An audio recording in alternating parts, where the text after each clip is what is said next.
I had nearly 5,000 volumes in my library, but after reading them over many times, I found that with 150 well-chosen books, a man has, if not a complete summary of all human knowledge, at least all he needs to know. I devoted 3 years of my life to reading and studying these 150 volumes until I knew them by heart. Hey! Hey! How y'all doing?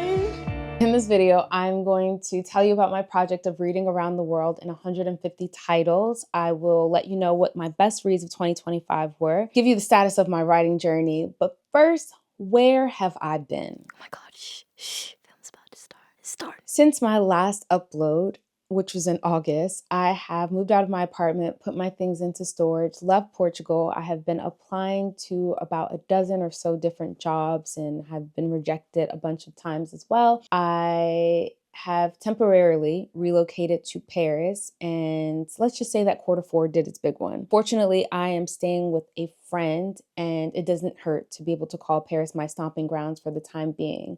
But I don't want to wax poetically or pathetically over why I can't get these videos out. Essentially, though, while I'm on this full-time job hunt, it's pretty difficult to focus on doing things that I love when I can't really afford the basics. So I need to recalibrate until I get back on the good foot. Because, beloveds, it is all well and good to reach for the stars, but when you come back down out of those clouds, it's pretty nice to have solid ground. So we need to recalibrate.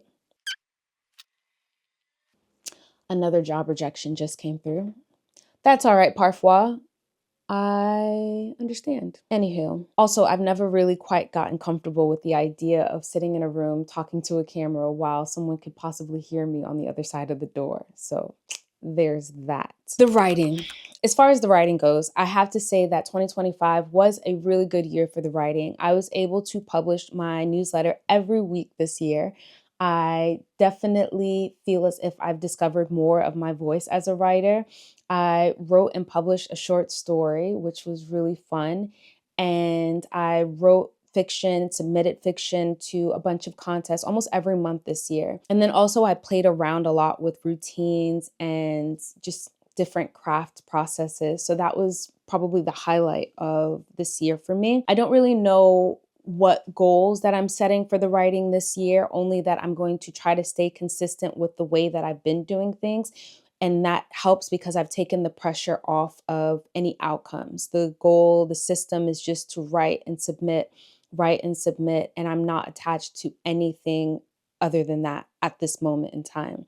So we'll see how the writing continues to develop. And obviously, I want the writing to be the source of income going forward. But until then, we just continue to write. Now for the reading. I read about 30 books this year, and I just want to talk about my 5 favorite ones, the ones that I've been talking about and suggesting, recommending to people the most. The first one I want to talk about is The Hour of the Star by Clarice Lispector, and this book comes from Brazil. It is about a young woman. Her name is Macabea. She's unattractive, poor, she has a disaster of a boyfriend, and the story is told through the lens of her employer. And this male narrator is describing how she's living in such misery, but as the reader, you kind of get this sense of Macabea experiencing freedom that no one else gets to experience. And when you realize it's because she has a very particular relationship to desire, it really leads to such a phenomenal experience with the book. And it's a very short read, but very, very impactful. The other book that I read was The Collector of Treasures by Bessie Head. And this was a collection of short stories,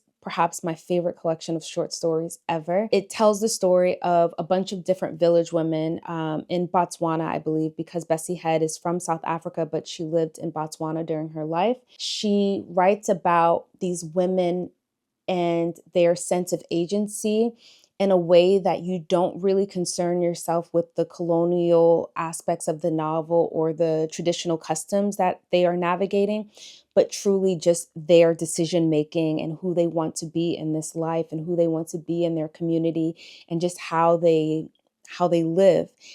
Absolutely phenomenal. And it just made me think of myself outside of everything that what my identifiers say about me. So I really, really love that book. And then there was Tobacco Road by Erskine Caldwell, and I'm not sure if I'm saying his name right, but he has become one of my favorite authors that I discovered this year. Tobacco Road is the story of this family, the Lesters, that are living during the Great Depression in the backwoods of Georgia. They're just a terrible family. They're racist, they're ignorant, they are committed to their ignorance in a way that you are trying to figure out why you want to keep reading this book. But I think that Caldwell writes with such transparency, and he doesn't try to color the book with any redemption or just to give it anything hopeful, I guess. And I love the way that it's been characterized is that he writes about the primitive American. And once you read this book, and then his other books, I read Journeyman, which is about a traveling preacher who goes to different communities and just takes advantage of people because of their ignorance. And God's Little Acre felt a little bit redundant after reading Tobacco Road, and I really didn't get into it as much, but it's similar, a story about a family that's just down on their luck. So Caldwell, really, really great author in the American canon. And it's amazing that we don't talk about him nearly as much, but I think it's because of how brutal his writing is. You know, we have John Steinbeck, and I think someone has once, someone blurbed on one of the books that what Steinbeck implies, Caldwell documents, or something along those lines, or he like all lies. I can't remember. I'll just write it down somewhere around here. And then the number one book that I've probably recommended this year is I Who Have Never Known Men by Jacqueline Hartman. And this is the story of 40 women that are trapped underground. They don't know why they're there, and they don't know the circumstances of their escape, only that they have escaped, and they've returned to the surface, and they're looking for civilization and trying to find out what's happened, and they're traveling in this pack, led by the courageous, curious youngest of the cohort. Her experience is really fantastic to read because she has no memory of what life was like before she was in this cage. Her entire life is just being in this cage. And the other women in this cohort don't necessarily explain a lot to her, and they don't share all of their memories, but she's the one that's willing to just do everything that they can't do. And you see how much memory and how much fear plays a part in everything that goes down. But one of the best books that I've ever read in my life, and I will be recommending that book forever and ever and always. And then, of course, The Count of Monte Cristo, which has perhaps had the biggest impact on me this year. It is the story of Edmond Dantes, who is falsely imprisoned and then 14 years later gets to exact this intricate plot of vengeance on the men that led to his imprisonment.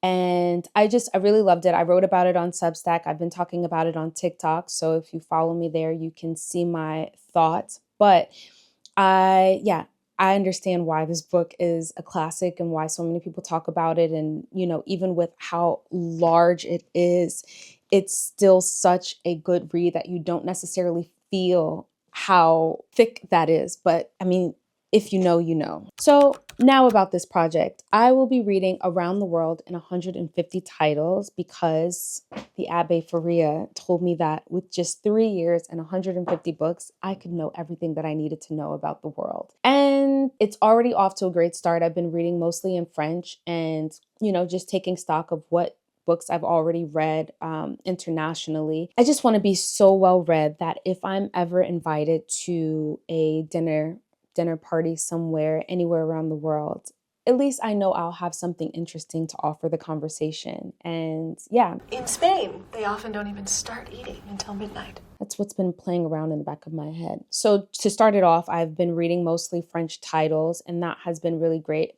But to start the new year, I'm going to be moving east. I'm currently reading Satan Tango by Laszlo Krasznahorke. I hope I'm saying his name right. And this is the Hungarian author that recently won the Nobel Prize in Literature. This book was published in the 1980s, I believe, and it is about this destitute community. We're talking like communist era Hungary, and lots of rain. Lots and lots of rain. And then I'll be reading The Doll by Bolesław Prus, and that's Polish. The Master and Margarita, finally, by Mikhail Bulgakov. Bulgakov. Bulgakov, The Master and Margarita, and Flights by Olga Tokarczuk. So yeah, we're moving east. I was thinking I was going to move west, but I was getting a lot of recommendations from Poland and just Eastern Europe, and I decided we're moving east. I will keep you all updated on that. If you want to follow along, I will probably update Substack and TikTok more frequently. If you don't have TikTok, do not download TikTok, but you can just follow me on Substack and I will come to you and your inbox. That's it. I know I have not been the most consistent on here, but if you have been watching and reading along, I want to thank you from the bottom of my heart. Wishing you all a happy new year, happy reading, happy writing if it applies, and I will see you very soon. Thank you so much for watching and for being here. See you very, very soon.